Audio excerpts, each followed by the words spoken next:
tomboko lahy sy tomboko vavy.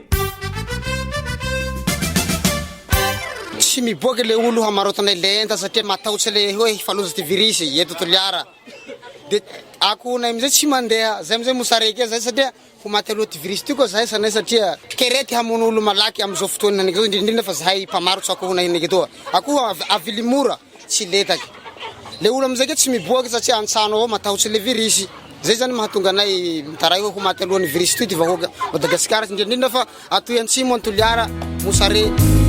Falekana kurompandra tukamkozenzan fakubnareo enyan fazevuk marakatan ichisiatukuna zefatsfiden mayanzaran hiden karamula vista todo pizramula mavita de tomayit le mahatonga le tsinay tsy mandeha aloha zao le arrêté coronavirus zao fa eto Madagasikara de le olona zany matahotsy tsy miboaky manao bazary itebiteby zany antsagna aby le olona dia tsy mandeha ny varosinay tsy misy tonga gn'olo hisakafo fa matahotsy zao hoe fa zahay manao misakafo manao sakafo masaka zany dia tsy mandeha amizay ny sakafo andrahoanay amizao zao mboa mefatsy zao dia fa mihidy aho satria ataoko akory moa hipetraka eto ny sakafo efa tsy lany dia aleoko mody any an-trano.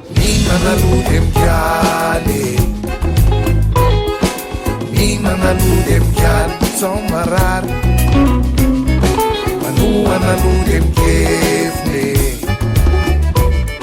Manaludem kefne Zai from Yesu